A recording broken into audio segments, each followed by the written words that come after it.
Okey, kita sambung. Slide seterusnya. So, kita dah tahu apa perbezaan sistem, komponen dan juga elemen. Kita teruskan dengan slide yang seterusnya. Okey. Topik 1.2.1 membuat hubung kait antara produk dengan objek dari segi fungsinya ataupun kita kenali sebagai jadual fungsi. Ini kita ada pada step yang kedua. So, kena ingat. Step kedua ada kaitan dengan jadual fungsi. Okey, apa itu jadual fungsi? Iaitu menghubungkan antara satu sama lain. Perkara ataupun produk ataupun sistem yang menghubungkan antara satu sama lain dan masing-masing penting walaupun ianya kecil. Maksudnya setiap perkara kita perincikan. Dalam analisis fungsi ni setiap perkara kita akan perincikan. Okey, dalam setiap komponen kita akan perincikan satu persatu apa yang kita akan senaraikan sekejap saja lagi. Okey, so maksudnya kita kena detail sedetail-detailnya pada proses ataupun bahagian ini sebab kita perlu analisis untuk memudahkan kita membuat tindakan seterusnya. Maksud saya dekat sini sekecil-kecilnya. Contoh kalau dalam satu produk atau sistem tu ada melibatkan paku yang kecil-kecil, gam, itu pun kita akan analisis jugalah. Okey, so kalau kita ada contoh jadual, iaitu jadual fungsi ni, okay, dia ada tiga kolom, ingat, kita ada 3 kolom, okey, kemudian row dia bergantung kepada objek tersebut lah, okey. Contohnya dekat sini, kolom yang pertama adalah produk ataupun sistem, yang kedua adalah fungsi atau tindakan, kemudian yang ketiga adalah objek ataupun penerima kesan. Okey, di sini kita akan kecilkan satu persatu. Contohnya, meja memegang buku. Okey, buku ni adalah objek yang menerima kesan, orang yang terakhir ataupun komponen yang terakhir yang akan dikenakan ataupun akan bertindak sebagai objek tu lah. Okay? So yang akhir, meja memegang buku. Okay, maksudnya buku yang kena pegang. Faham Itu maksud dia. Okay, cawan memegang air. Air, penerima kesan tu adalah air ataupun produk akhir ataupun objek yang terakhir yang akan menerima kesan dia. Kesan daripada cawan tadi lah. Cawan memegang air, kelip memegang kertas, kereta mengangkut manusia. Okey, tak apa. Kita akan detailkan lagi selepas ini. Okey. 1.2.2 iaitu melukis sistem fungsi. Okey, tadi kita dah buat jadual fungsi kan? Okey, ingat bila sebut je jadual fungsi, okey, ataupun sistem fungsi. Okey, dalam bab ni dia banyak fungsi. So kena dapat tangkap mana satu yang dimasukkan. Contohnya analisis fungsi. Dalam analisis fungsi ada jadual fungsi atau sistem fungsi. Ini benda yang sama. So kalau disebut jadual fungsi atau sistem fungsi, automatik adalah jadual. Jadual ni saya ulang sekali, kalau dia kata buat jadual fungsi ataupun buat sistem fungsi, so terus kepada jadual ni. 3 jadual ni, 3 kolom ni. Okey, kemudian model fungsi satu lagi. Dalam analisis fungsi ada model fungsi. Model fungsi ni apa benda? Nanti kita akan belajar. So ada perbezaan di antara jadual dengan model fungsi. Sebut jadual buat 3 kolom. Okey. Kalau model fungsi macam ni tuntutan dia. Dia ada dalam kotak, ada komponen, kemudian dia ada anak panah. Ada komponen, ada anak panah. Ada komponen, ada anak panah. Komponen dia duduk dalam kotak dan disusun. Okey, disusun. Itu kita panggil sebagai model fungsi. Ada kaitan ada kaitan je. Okey, jadi senang cerita, lepas kita buat jadual fungsi, kita akan buat model fungsi. Dalam step yang kedua, benda yang sama. Buat jadual, buat model. Okey. Okey, ada satu istilah yang dipanggil sebagai sistem atau super sistem. Sekejap macam salah je. Sini sorry. Okey, saya detailkan. Sekejap ini salah. Ini salah. Okey, saya detailkan lagi berkaitan dengan jadual fungsi ni. Okey. Okey, berdasarkan latihan sebelum ni, tanyakan 3 komponen yang anda tahu kemudian bina jadual fungsi dengan lengkap. Okey. Ini latihan. Latihan yang kamu akan buat untuk pembentangan minggu hadapan, kena sediakan satu jadual fungsi berdasarkan objek yang ataupun produk yang kita bincangkan pada step yang pertama. Okay, so first kita kena senaraikanlah komponen. Okay, saya bagi contoh, ni adalah sikat. Okay, so macam mana kita tahu sikat digunakan? Okay, so kita ingat objek penerima kesan ataupun kesan akhir, menerima kesan akhir tu mestilah dia duduk di bahagian hujung ni, objek. Okay, so kita mula dengan rambut. Okay, rambut kita pakai sikat kan. Kita andaikan ni sekarang. Okay, rambut kita pegang sikat. Okay, yang ini yang saya katakan tadi, komponen kita nampak je sebiji sikat. Tapi sebenarnya di dalam sebiji sikat tu ada komponen-komponen dia. Ada benda-benda kecil dia. Okay, so yang bertajam-tajam tu kita panggil sebagai bilah sikat lah. Okay, so bilah sikat memegang rambut. Betul? Okay, so kita sikat, ada rambut, ada bilah sikat yang dimasuk di antara celah-celah tu. Kita panggil sebagai bilah sikat. Okay, kemudian bilah sikat, okay, dipegang oleh badan sikat, body dia, shape dia. Body dia. Okay, body sikat tu. Okay, body sikat memegang bilah sikat. Okay, kemudian badan sikat memegang bilah sikat. Okay, kemudian hulu pula. Okay, hulu ataupun tepak pemegang sikat tu memegang badan sikat. Body yang menghubungkan di antara bilah sikat dengan pemegang. Tu kita tulislah pemegang sikat, memegang badan sikat. Okay, kemudian tangan manusia memegang hulu sikat. Okay, tangan, last sekali tangan lah. Tangan memegang hulu sikat ataupun pemegang sikat. So, sehingga detail macam inilah yang kita kena analisis dalam analisis fungsi ni. Kita kena keluarkan dia. Okay, so dah siap ni, kita semak balik lah.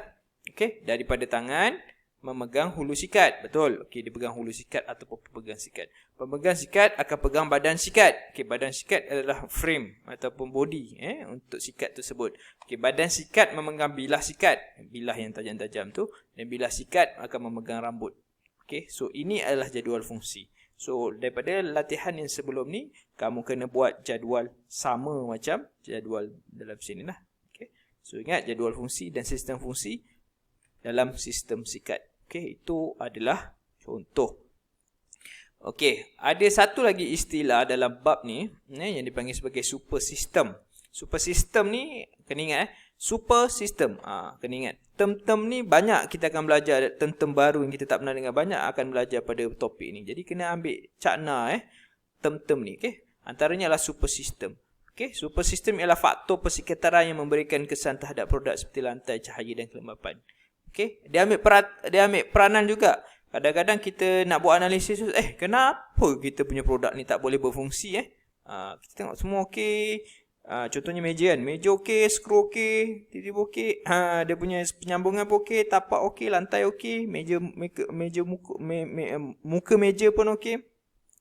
Jadi apa yang menyebabkan dia tak boleh berfungsi dengan baik? Rupa-rupanya lantai ataupun apa-apa faktor lain lah, cahaya, kelembapan yang boleh mengganggu kefungsian produk tersebut, kita panggil sebagai super system. Okey. Sekiranya lantai tidak rata, maka kedudukan meja tidak stabil walaupun komponen lain dapat berfungsi dengan cekap berdasarkan jadual tersebut, sistem fungsi komponen. Okey, so maksudnya dekat sini kita akan ambil faktor juga perkara-perkara lain selain daripada produk itu sendiri.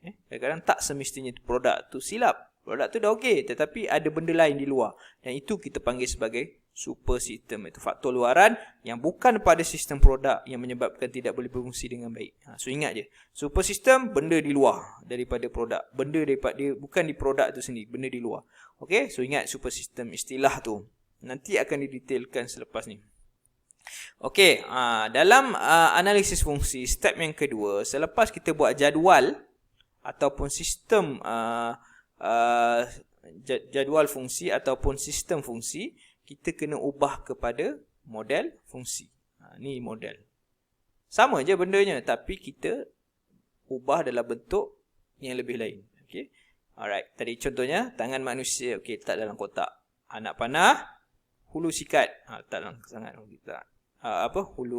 sikat. Okay, sini ni, dekat atas ni memegang. Okay. Kemudian hulu sikat memegang badan sikat. Sini, badan sikat. Badan sikat memegang bilah sikat. Bilah sikat kat sini. Dan bilah sikat memegang rambut. So daripada jadual ni kita keluarkan jadi macam ni. Okey. Dan di bawah dia ada gam memegang. Ini pun memegang. So tadi kita tahu ada pada fungsi dia ada memegang, ada apa satu lagi, mengangkut. Kata kerja lah, maksudnya dekat row yang tengah ni adalah kata kerja. Bergantung kepada kesesuaian. Okey, so ni rupa bentuk model fungsi. Kena ingat. Okey, seterusnya saya nak detailkan sedikit kenapa kita kena ada model fungsi, apa yang kita kena buat dalam model fungsi, dia punya syarat dia. Okey, benda yang wajib kita kena ikut. Okey, pertama kita kena buat dalam satu garisan yang panjang. Kalau kita punya komponen tu panjang lah. That's why saya kata minimum ambil 3 lah. 3, 5 is okay lah. Kalau kita panjang, janganlah panjang sangat. Okey, nanti ada juga yang akan ada cabang. Contohnya biasanya badan lah. Badan dia akan pecah lah. Nanti kita akan nampak lah apa yang pecah. Daripada badan ni ada yang pecah pergi tempat lain lah. Itu pun boleh. Tapi maksudnya mesti dia dalam keadaan dia selari. Mesti selari. Tak boleh lah ini pergi atas, lepas tu turun bawah, lepas tu naik atas balik pergi bawah, tak boleh. Dia mesti dalam keadaan selari. Kalau ada pecahan pun dekat atas ni. Okey, itu syarat yang pertama untuk membuat model fungsi. Okey, so kena jaga ni kedudukan dia. Okey, ada satu lagi, yang itu gam. Okey, gam ni apa? Gam ini adalah komponen juga, tetapi komponen penyambungan. Okey, ini tips dia. Apa-apa komponen penyambungan kita akan letak di bahagian luar daripada garisan lurus ni. Macam gam, paku, skru dan sebagainya. Boleh kita letak bawah, boleh kita letak atas. Asalkan dia tak selari ataupun satu laluan dengan komponen-komponen lain. Okey, sebenarnya kita akan kena buat anak panah macam ni lah. Memegang.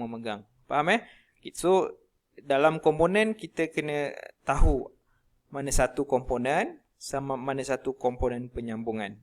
Jangan kita main taram je. Okey, contohnya gam ni kita letaklah kat sini. Dekat sini, kat bilah sikat, tak boleh sebab dia adalah komponen penyambungan.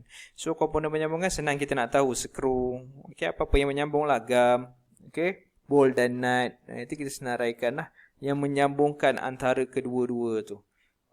So ingat dalam model fungsi kita kena tahulah komponen dan juga komponen penyambungan. Dia adalah berbeza. Itu adalah model fungsi. Untuk tugasan minggu hadapan dan pembentangan minggu depan, berdasarkan tugasan sebelum-sebelum ni, pastikan kamu dalam satu A4, di atas adalah jadual fungsi atau sistem fungsi. Buat 3 kolom. Berapa banyak? Minimum 3, maksimum 5. Jangan banyak-banyak. Jangan senaraikan komponen terlampau banyak. Yang ada kaitan, yang ada relation saja. Jangan ada detail sangat. Saya pun tak adalah nak kejam sangat kan. Asalkan dia ada kaitan di antara setiap komponen tu untuk menjadikan dia sebagai satu sistem. So minimum 3, maksimum 5. Ini jadual. Bawah tu kita buat model fungsi. Kita dah belajar tadi kan. So ada atas, ada bawah. Tugasan tu kena buat dalam satu A4. Tugasan individu berlainan sebab produk korang pun berlainan. Kemudian sama ada boleh print ataupun tulis tangan. Kemudian snap jawapan guna cam scanner. Ni ada yang saya dapat gambar yang masih guna kamera. Guna kamera tak jelas, saya tak nampak. Tolong guna cam scanner, install software cam scanner. Kemudian kamu scan jawapan, pastikan output dalam save PDF dan renamekan PDF tu dengan nama dan kelas, hantar kepada Padlet. Macam biasalah, hantar kepada Padlet. Saya akan bagi link nanti untuk topik yang baru ini. Siapa yang dah siap boleh hantar dekat situ. Mana-mana pelajar yang mempunyai masalah boleh PM personal saya akan bantulah untuk membantu kamulah untuk memahami. Saya lebih suka orang yang bertanya. Sebab saya akan doakan mereka ni akan dapat berkat lebih daripada orang yang diam saja. So tanyalah. Sebab di situ akan ada berkat daripada guru-guru. That's why cikgu akan selalu tanya. Apa ada soalan, tanya. So kalau siapa yang selalu tanya, insya-Allah ilmu yang dipelajari berkat. So macam mana kita nak tahu ilmu tu berkat atau tidak? Kalau kita tanya, dia boleh jawab. Maknanya ilmu tu berkat. Kalau dia tak boleh jawab, ilmu tu tak berkat.